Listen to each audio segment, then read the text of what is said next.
Hi friends, this is Amit Kumar Das. Today I discuss with you a new topic, how electrifying a high-raised building. आप suppose building sector में जाना चाहते हो, electrification कैसे किया जाता है, तो ये वीडियो देखने के बाद आपको अच्छा खासा आइडिया आ जाएगा जो कि आपका फ्यूचर में अच्छा काम आएगा। Let's go.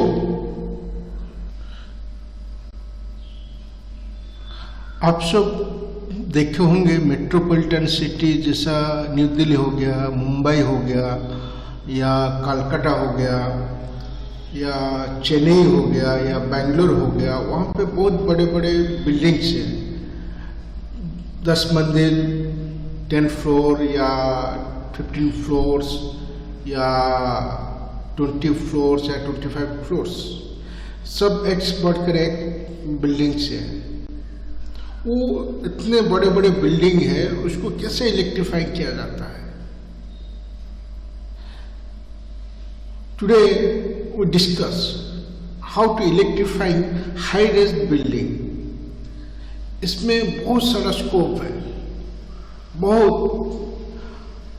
Today only discuss non residential high rise building. आपका कमर्शियल बिल्डिंग्स हो गया, वो सब हम डिस्कशन करेंगे। इसमें बहुत जॉब स्कोप है। आप प्रोफेशनल हो, ये वीडियो देखने के बाद आपको भी हेल्प करेगा। आप फ्रेशर हो, आप चाहते हो कि मैं बिल्डिंग इलेक्ट्रिफिकेशन में कैरियर बनाऊंगा, तो उसमें भी आपको अच्छा खासा हेल्प मिलेगा।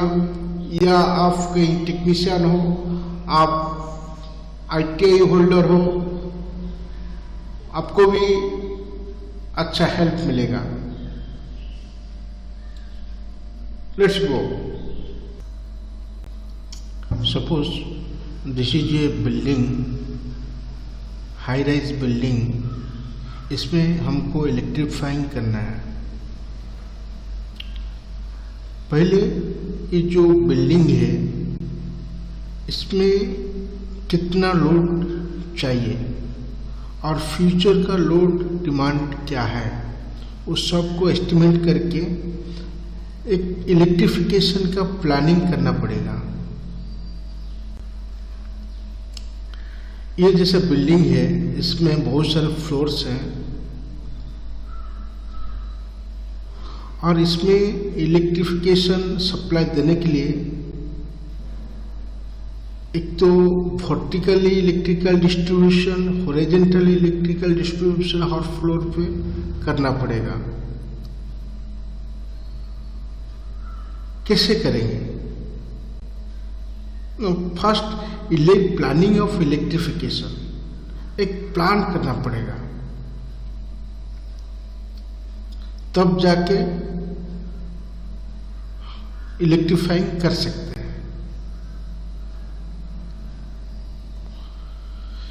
Plan for electrification. ये जो बिल्डिंग है उसमें वाटर सप्लाई के लिए पंप सेट लगेगा, उसको इलेक्ट्रिक चाहिए। फायर प्रोटेक्शन, फायर फाइटिंग, उसके लिए भी पावर चाहिए। कंप्यूटर्स के लिए, एसीज के लिए, पंप्स के लिए, लिफ्ट के लिए जितना लिफ्ट लगेगा उसको भी इलेक्ट्रिक चाहिए। स्पेसिफिक इक्विपमेंट्स, कोई स्पेशल इक्विपमेंट्स लगेगा, एस्केलेटर वगैरह लगेगा, तो उसके लिए भी पावर चाहिए। वेंटिलेशन प्लांट, उसके लिए पावर चाहिए। एसी प्लांट, उसके लिए चाहिए। लाइट फैंस, बहुत सारे उसको चाहिए। तो पहले लोड का कैलकुलेट करके एट प्रेजेंट कितना लोड रिक्वायरमेंट है और फ्यूचर पे कितना लोड बढ़ेगा, तो वो हिसाब से डिसाइड करना पड़ेगा आपको।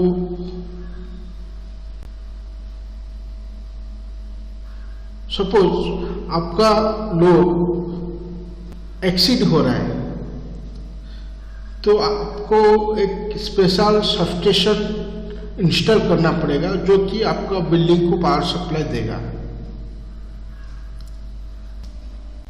कोऑर्डिनेशन एंड कोलैबोरेशन, जैसे कंस्ट्रक्शन एक्टिविटी होने से पहले बहुत सारा डिसीजन प्लानिंग किया जाता है, जैसे कि क्लाइंट का क्या क्या रिक्वायरमेंट है, वो हिसाब से सिविल का डिजाइन होता है, स्ट्रक्चरल का डिजाइन होता है, इलेक्ट्रिकल का डिजाइन होता है और ड्राइंग बनता है। Client, civil engineers, structural engineers, electrical engineers, architects coordinate करके, प्लान करके, डिजाइन करके ड्राइंग बनता है। वो ड्राइंग साइट पे एग्जीक्यूट होता है, जैसे सिविल का एग्जीक्यूट होता है, इलेक्ट्रिकल का भी एग्जीक्यूट होता है। जैसे साइट पे काम चल रहा है, सिविल का, इलेक्ट्रिकल का, स्ट्रक्चरल का कोऑर्डिनेशन होता है, कोऑर्डिनेशन हिसाब से काम होता है। इलेक्ट्रिकल का काम टोटल डिपेंड्स ऑन सिविल का काम हो जाएगा या चल रहा है, उसके साथ इलेक्ट्रिकल का काम चलेगा। इम्पोर्टेंट डिसीजंस, जैसे कि before starting any construction activity या डिजाइनिंग करने से पहले कुछ पॉइंट डिसाइड करना पड़ता है, जैसे कि location of substation.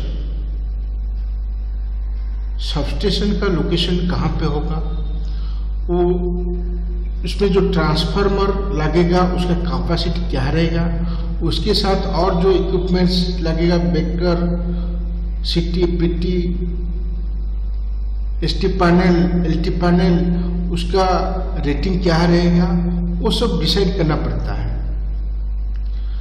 Coordinate with local authority, substation लगाना है तो आपको लोकल अथॉरिटी के साथ कोऑर्डिनेट करना पड़ेगा। Provision for future growth of load, अभी जो ग्रोथ है, अभी जो लोड है और फ्यूचर में क्या लोड होगा उसका एस्टिमेट करके कितना लोड आपका रिक्वायरमेंट है, वो हिसाब से आपको ट्रांसफार्मर सिलेक्शन करना पड़ेगा। लोकेशन ऑफ स्विच रूम का लोकेशन डिसाइड करना पड़ेगा। Distribution of supply and cabling,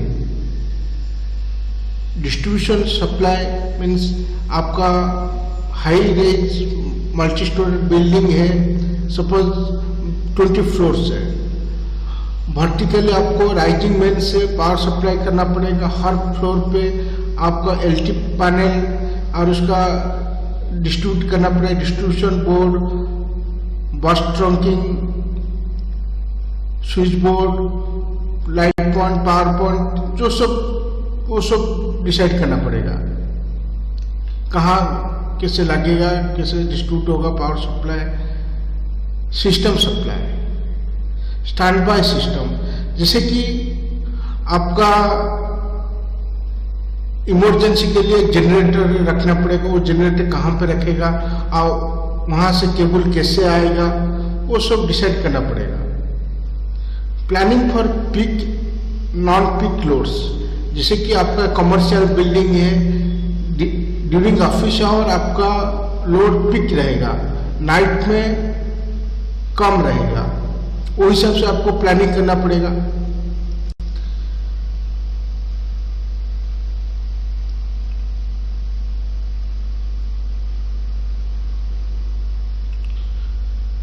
quality of electric supply, electrical supply जो होगा वो क्वालिटी के साथ होना चाहिए। क्वालिटी मीन्स प्रॉपर फ्रीक्वेंसी होना चाहिए, पावर फैक्टर प्रॉपर होना चाहिए, उसको मेंटेन करने के लिए, पावर फैक्टर मेंटेन करने के लिए कुछ इंस्ट्रूमेंट, कैपेसिटर वगैरह लगाना पड़ेगा। स्टैंड बाय जनरेटर सेट, उसका कितना कैपेसिटी का रखना पड़ेगा वो भी डिसाइड करना पड़ेगा। Power factor management, UPS, lighting design, आपका इंटीरियर जो लाइटिंग रहेगा उसका डिजाइन करना पड़ेगा। Essential power supply system, stand by DG set, आपका हाई राइज बिल्डिंग है, आपका 20 फ्लोर्स है, आपका लोड भी बहुत ज़्यादा है, वही हिसाब से कितना डीजी सेट लेना पड़ेगा, कितना रेटिंग का लेना पड़ेगा, और डीजी सेट का लोकेशन कहाँ रखना पड़ेगा, वहाँ से केबल आपका जो मेन पैनल को आएगा, कैसे आएगा, किधर से आएगा, वो सब डिसाइड करना पड़ेगा। एसेंशियल 80 पावर पैनल्स, आपका 20 फ्लोर से 20 फ्लोर में कितना एलटी पैनल लगेगा, उसका रेटिंग क्या रहेगा, जो एमसीसीबी लगेगा उसका कितना एम्पेयर का रहेगा, और सब एमसीसीबी जो लगेगा उसका रेटिंग क्या रहेगा, बस बार जो लगेगा उसका रेटिंग क्या रहेगा, कितना एम्पेयर का रहेगा, वो सब डिसाइड करना पड़ेगा। एसेंशियल राइजिंग मैन, आपका 20 फ्लोर से राइजिंग मैन कैसे लेना है, किधर से लेना है, उसका कितना एम्पियर का लेना पड़ेगा। जनरली लाइट के लिए अलग राइजिंग मैन, पावर के लिए अलग राइजिंग मैन लगा जाता है। तो वही हिसाब से आपको डिसाइड करना पड़ेगा कि एक राइजिंग मैन ग्राउंड फ्लोर से ऊपर जाएगा, वो 2 फ्लोर के लिए या 3 फ्लोर के लिए वो डिसाइड करना पड़ेगा। फिर ऐसे ऐसे कैसे लेना है, क्या करना है, वो आपको डिसाइड करना पड़ेगा। जैसे कि अलग इक्विपमेंट्स जो हो गया वो डायरेक्ट, जैसे कि लिफ्ट हो गया, एक्सीलेटर हो गया, वो सब के लिए अलग सेपरेट सप्लाई होता है।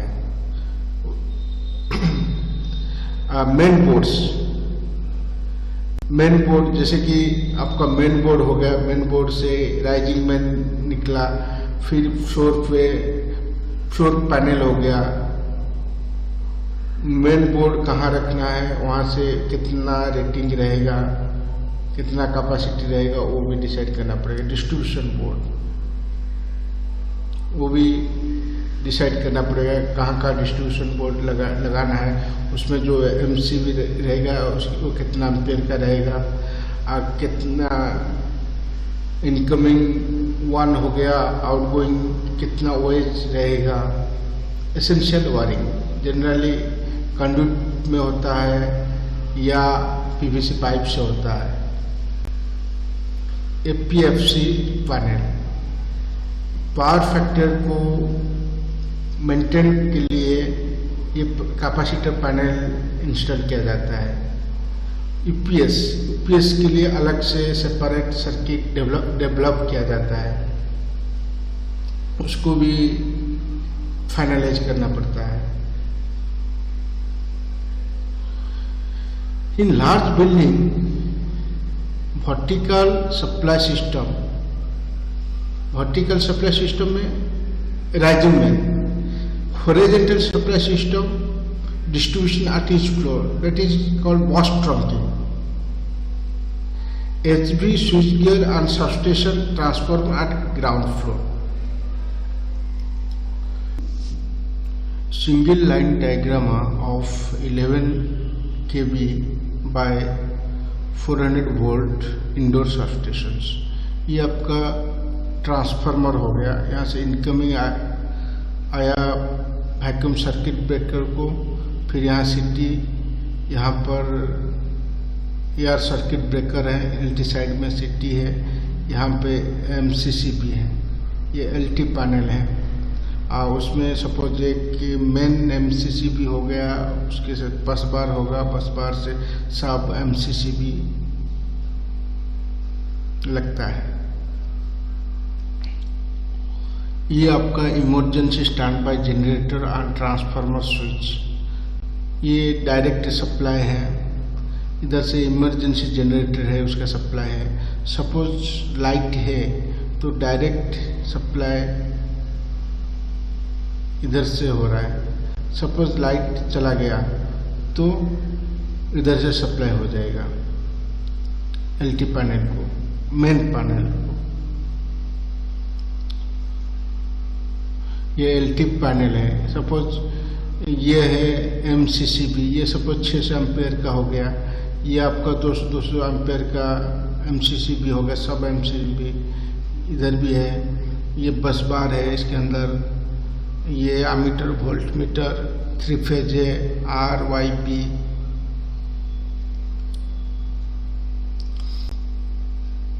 Three phase panel board wiring diagram. Main incoming आया 600 एम्पियर का एमसीसीबी है, यहाँ से ये सिटी लगा है। फिर एमीटर वोल्ट मीटर, फिर इधर सब एमसीसीबी है, 1 2 3 4 5 100 एम्पियर का ये आउटपुट, ये indicator.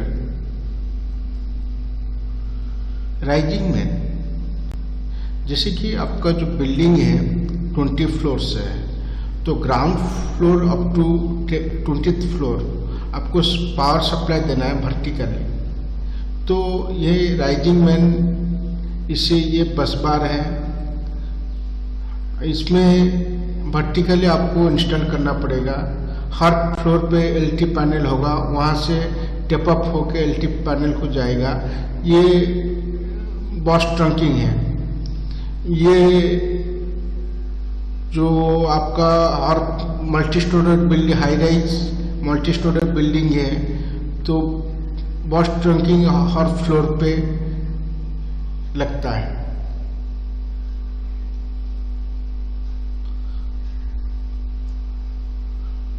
Rising main with laterals for each floor. ये आपका राइजिंग मैन ऐसे जा रहा है, फर्स्ट फ्लोर पे, second floor, first floor, second floor, third floor. ये आपका फ्लोर पैनल है, फ्लोर डिस्ट्रीब्यूशन पैनल है। इधर है, इधर है, इधर है, इधर है। इसमें आपका लाइट के लिए अलग राइजिंग मैन है, पावर के लिए अलग राइजिंग मैन है।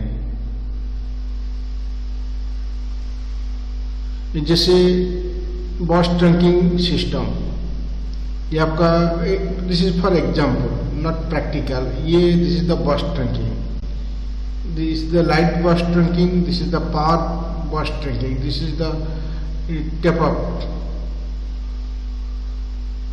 यहाँ से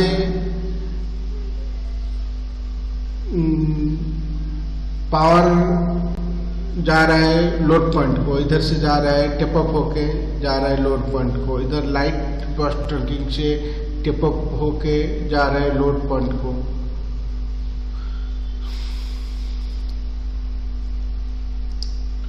बॉस ट्रंकिंग, ये बॉस ट्रंकिंग हो गए। टेप अप बॉक्स है, ये एंड अप बॉक्स है। यहाँ से करंट इनपुट हो रहा है, ये इसके अंदर बस बार है, बस बार है।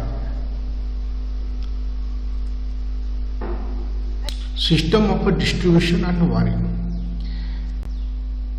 Main and branch distribution board. Main board, branch distribution board. Main board या branch distribution board पे MCC भी लगता है, MC भी लगता है, HRC फ्यूज भी लगता है। Power wiring and light wiring, power के लिए सेपरेट सर्किट, लाइट के लिए सेपरेट सर्किट, दोनों का अलग अलग वायरिंग है। Essential non essential EPS distribution, EPS distribution का separate circuit. Sequence of distribution, this is the transformer. यहाँ से इनकमिंग आया टू द ट्रांसफार्मर, ट्रांसफार्मर से एलटी पैनल को आया, एलटी पैनल से राइजिंग मैन को गया, राइजिंग मैन से टेप अप बॉक्स लगा, टेप अप बॉक्स से फ्लोर पैनल को आया, फ्लोर पैनल से बॉस ट्रंक को गया, बॉस ट्रंक से फाइनल डिस्ट्रीब्यूशन बोर्ड को गया, डिस्ट्रीब्यूशन बोर्ड से वायरिंग, वायरिंग मीन से स्विच बोर्ड, स्विच बोर्ड से point wiring, light point, fan point.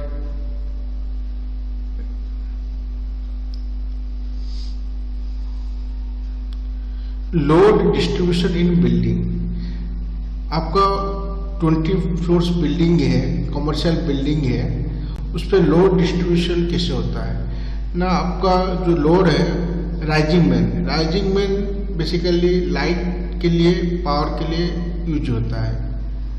Lift के लिए अलग से सेपरेट डिस्ट्रीब्यूट करना पड़ेगा, मेन पैनल से केबल से लिफ्ट तक लेना पड़ेगा। HVAC के लिए अलग, वाटर पंप के लिए अलग, एक्सीलेटर के लिए अलग, जो स्पेशल इक्विपमेंट होगा उसके लिए अलग सेपरेट सप्लाई दिया जाता है। Distribution system, generally distribution system में केबल इस्तेमाल होता है, अलग अलग डाया का केबल इस्तेमाल होता है। राइजिंग मैन लाइट का, पावर का, उसका रेटिंग अलग होता है। बस ट्रंकिंग, उसका रेटिंग अलग होता है। जैसे कि राइजिंग मैन 1000 एम्पियर का कि 800 एम्पियर का कि 2000 एम्पियर का, लाइट के लिए 600 एम्पियर का, जैसे जो आपका लोड के हिसाब से वो सब फाइनल के होता है। अर्थिंग सिस्टम, जितना मेटेलिक पार्ट है बिल्डिंग में सब का अर्थिंग होता है। लेइंग ऑफ पाइप्स और कंडक्ट, आपका जो पाइप होता है distribution board to switch board, और उसमें आपका कंडक्ट या PVC पाइप लगता है। Switch board to light point, power point हो गया या फैन पॉइंट, उसमें भी कंडक्ट लगता है।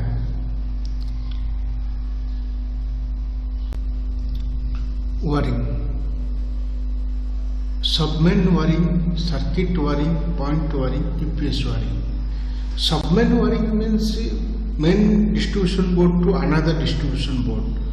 That wiring is called submain wiring. Circuit wiring, distribution board to switch board, that is called circuit wiring.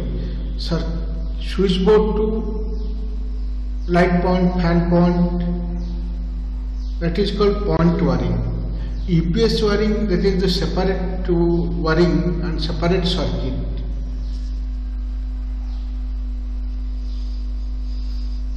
Distribution board पे MCB, MCB, HRC फ्यूज रहता है।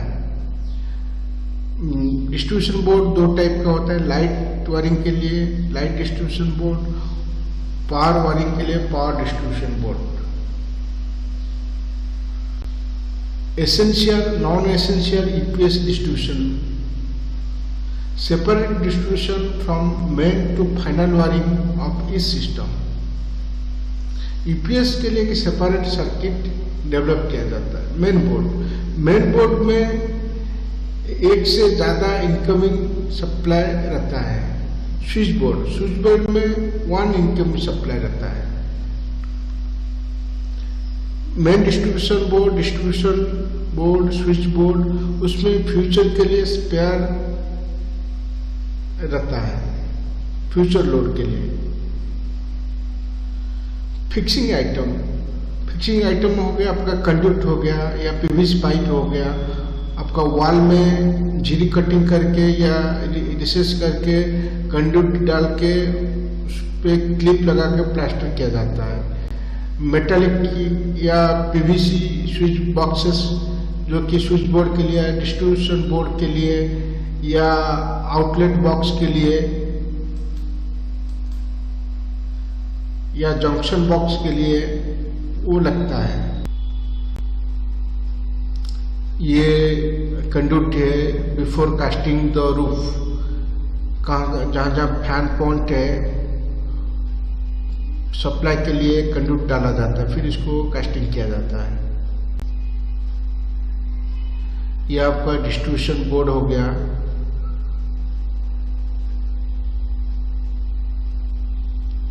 ये आपका सिंगल फेज डिस्ट्रीब्यूशन बोर्ड, ये आपका इनकमिंग सप्लाई आया मीटर को, ये फ्यूज है, फिर ये मेन को आया, मेन से फिर ये MCB को गया, फिर सब सर्किट्स को निकला है। केबल लाइट वायरिंग के लिए जनरली 1.5 स्क्वायर mm का केबल इस्तेमाल होता है। पावर के लिए 4 स्क्वायर mm का इस्तेमाल होता है। Power circuit rated generally more than 1 kilowatt. Colour coding, phase के लिए red, yellow, blue, live red single phase के लिए, न्यूट्रल के लिए ब्लैक, यार्ड के लिए येलो या ग्रीन इस्तेमाल होता है। फॉल्स सीलिंग लेआउट कोऑर्डिनेशन, जहां फॉल्स सीलिंग करना है आर्किटेक्चर या सिविल इंजीनियर के साथ कोऑर्डिनेट करके कहाँ फैन पॉइंट, क्या light point, AC diffuser, fire detectors, sprinklers, speakers etcetera लगाना है, वो प्लानिंग किया जाता है कोऑर्डिनेट करके। अर्थिंग, जैसे कि हमको बिल्डिंग में अर्थिंग जरूरत है, जैसे कि मेटेलिक पार्ट जो है उसको अर्थिंग किया जाता है।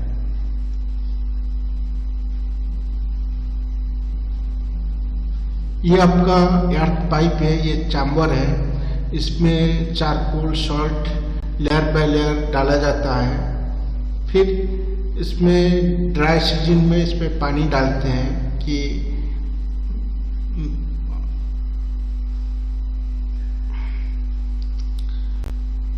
Protection building against lighting, it is the spike. Lighting का प्रोटेक्शन के लिए ये सिस्टम दिया जाता है।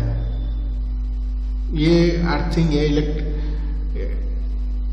ये स्पाइक से ये connected to the earthing, separate earthing.